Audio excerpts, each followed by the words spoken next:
With spring football now wrapping up, West Virginia's roster has already undergone major changes, with more on the way.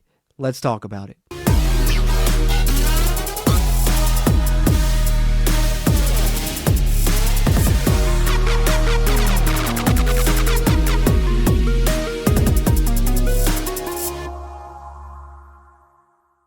What's going on, Mountaineer Nation? Welcome back into the Country Roads Webcast. Here today to talk about another roster update. This will be April 8th edition. Post-spring, we knew that transfers would be coming in abundance, with West Virginia needing to get down under the new roster limits, especially due to the fact that they want to add some more players in the upcoming transfer portal window that'll start up in about a week's time. So we've got to update the roster now with 23 players that have transferred out, and we'll go over that roster momentarily. But before we get into that, I just want to ask you guys a quick favor. If you would, give this video a thumbs up. Hitting that like button really helps this a ton with the YouTube algorithm, helps this find more Mountaineer fans like yourself.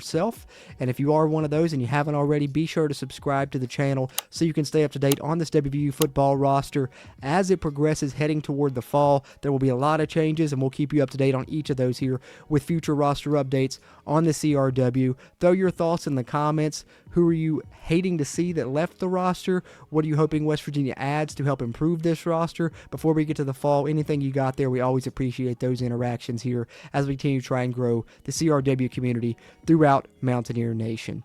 I'm not going to go over the full list of the transfers that have transferred out thus far. At the time of this recording, it's 23 names. It's going to grow a lot more here in the near future. But I can tell you it's 2 running backs, 4 receivers, 1 offensive lineman, 2 tight ends, 4 defensive linemen, 3 bandits, 1 linebacker, 4 defensive backs, and 2 specialists that are in those 23 names. If you want to know them exactly, you can check out the live stream I did earlier today on the CRW YouTube channel, where I highlighted all those in depth. But here, I just want to pull up the roster and kind of show you guys where things stand now after those transfers out, and I'll continue to do this on future roster updates. You can check out the roster update playlist to see how it develops throughout the offseason. They'll all be dated with the date, so you can see how it subsequently changes with each passing roster update. Our last one was prior to the spring showcase.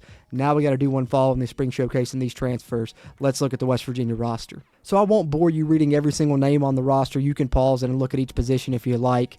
Have the jersey numbers at the front, their class at the back there. Quarterback, I will say I think this is subject to change. I'd be surprised if West Virginia kept 4, maybe 5. I think 4 is probably what you're looking at, though. But for now, you know, what I can tell you from the spring showcase, Jalen Henderson and Nico Marchiol were the 2 QBs in the black jerseys. So as we kind of expected, seems like those 2 are kind of neck and neck competing for that starting spot. Running backs, we did have a couple transfer out there. Trayvon Dunbar, who was a redshirt freshman, and then a guy that just transferred in, an LJ Turner. So for now, you're looking at 5 running backs there on the roster. Wide receiver, several changes there. A couple of redshirt freshmen that left, a couple of former walk-on, and then a sophomore as well that had bounced back and forth between tight end and receiver. So you're left with these names currently, and we know we do have a wide receiver coming in from the JUCO ranks to join over the summer. We still have, of course, the freshmen that will join the class. As those players enroll, there will be future roster updates to add them into the mix here. And, of course, West Virginia will go after some transfer receivers in the upcoming portal window as well. A couple of changes at tight end, where you're down to currently 5 names there at the tight end position, as you can see those.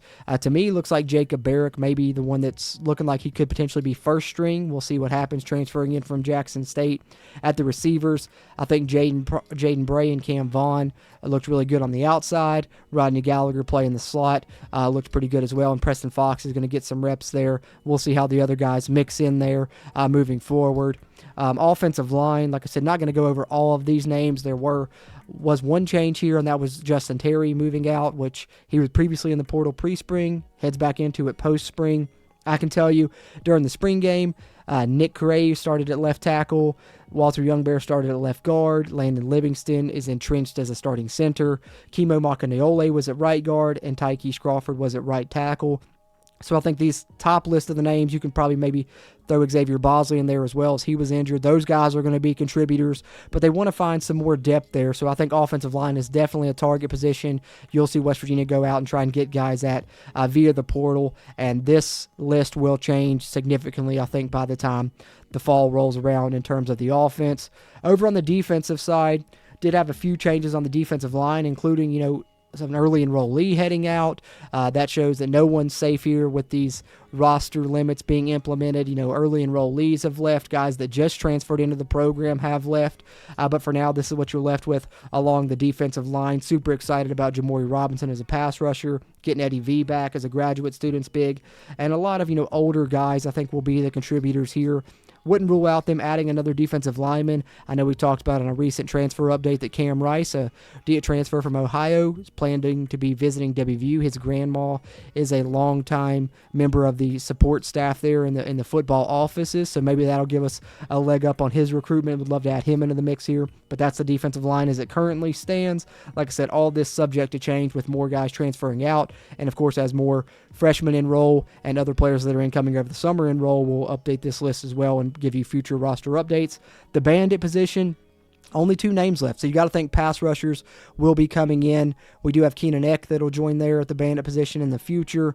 We lost 3 other ones that have transferred out. I think Braden Siders played really good in the spring showcase. I think he showed his ability throughout the spring, as has Curtis Jones, as those are the 2 bandits left. Linebacker, you see heavy influence by seniors here at the top with Reed Carrico and Chase Wilson. I think those will be your guys throughout the season as your starters, but there is the other ones that are left there, some young guys behind them, some transfers in. Defensive back, the secondary is something we're going to continue to highlight here throughout the offseason because that's an area that really needs to improve. We know that. West Virginia's made a great, influx of transfers come in to try and help improve that. You see here at the top of the cornerbacks, 5 seniors that are in the names there. So that's what you're kind of looking at with these new roster limits, I think, is instead of having a lot of developmental younger guys, they're going to kind of go by the wayside and bring into 1 or 2 year mercenary guys that'll help the roster. So that's what the cornerback position looks like. The nickel position as well. You see a lot of transfers in there. I think William Davis at the safety position, someone that could also play nickel. You see heavy senior influence at the safety spot with Harrington, Walker, Davis, Tarnew back. So they're looking for experience here in the secondary. I think you can kind of judge that by the players that remain on the roster, and we'll see if they bring any others in here as well. Rich Rod had talked about adding guys in the secondary in this next portal window, so keep an eye on that, but this is how it stands currently between corner, nickel, and safety. And then we go down to the specialists where you did have a couple of changes, a kicker that's transferring out and a punter that's transferring out. All 3 of these kickers looked good in the spring showcase. They did a kicking competition. All 3 of them have pretty good legs. Ollie Straw obviously will continue to handle the punting duties. We'll see if they throw another place kicker into the mix. I think Ethan Head's going to be the kickoff specialist, but we'll see. The place kicking job is still up for grabs. Long snapper, McGuire Moss, and Caden Seller remain the 2 guys there on the roster currently. So there it is in the April 8th roster update here on the Country Roads webcast that I wanted to get to you guys. I'll scroll back through it slowly in case some people want to pause and take a look at some other positions. Like I said, didn't want to bore you by reading off every name, but this is the roster as it stands currently with more changes to come, and as those changes occur, we will bring you future roster updates, whether it's other transfers out or, of course, incoming players enrolling and we adding them to this list. This will be a running list here, our roster tracker on the CRW throughout the offseason, but that's where it stands here for the April 8th update. And there you have it, another roster update here in pre-recorded fashion for you guys on the Country Roads webcast channel. We'll try and bring those throughout the offseason in addition to the live streams where I talk a ton of transfer portal updates and roster updates in those as well. So multiple opportunities to stay up to date on the West Virginia roster, and that's my goal here, especially now in the NIL and transfer portal era. You hear people all the time say, man, I'm not even going to know who's on the team anymore, and that's understandable. But my goal here on the CRW is to allow you to have that information and to have that knowledge, and once the season rolls around in the fall, you're going to know who these guys are because we're going to update you every step of the way here on the Country Roads webcast as players move out, as players move in. There'll be future roster updates, so stay tuned to that roster update playlist. This is the April 8th version, more to come in short order in the near future with future roster updates. But let me know your thoughts on this one in the comments.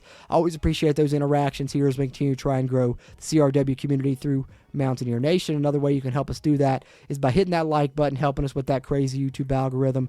Get this pushed out to more Mountaineer fans so they can subscribe here to the channel. And if you want to know who's on the roster, that's the best way to do it, is make sure you got that subscribe button clicked so you know when these roster updates come out, because there will be more of them and plenty of them throughout this offseason. But that's what we got here for this one on April 8th. As always, I'm Jordan Cruz, and until next time, let's go Mountaineers.